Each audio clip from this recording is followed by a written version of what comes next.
হাওড়া থেকে লোকাল ট্রেনে ব্যান্ডেল যাও চলে, ছড়ার মাঝে স্টেশনগুলোর নাম দিচ্ছি বলে। খোকা বলছে পাচ্ছে খিদে দাও মা হালুয়া। মা বলছে অপেক্ষা কর আসছে লিলুয়া।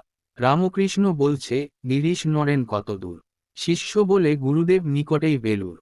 পাকা ঘরে ছাদ ছিল না, মাথার উপর টালি। খালের জলে ধুলো ময়লা, নামটা হলো বালি। নিথর হয়ে ঘুমিয়ে আছে, দিচ্ছে না কেউ সারা। খোকা বলে তবে কি মা, এটা উত্তরপাড়া।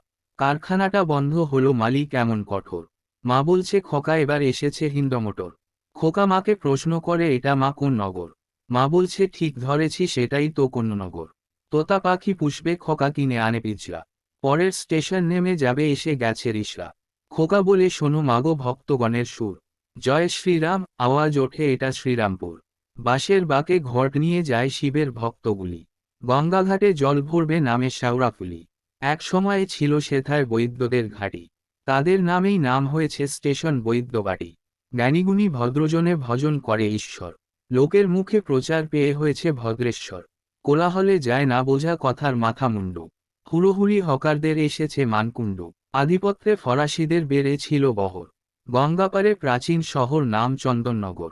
ওলন্দাজে গির্জা বানায় উঁচু তাহার চূড়া। স্থানীয়দের চলতি কথায় হয়েছে চুচূড়া। হাঁসগুলি সব জলাশয়ে ধরে ক্ষেত গুগলি। উধাও হলো হোগলা, বন রয়ে গেল হুগলি।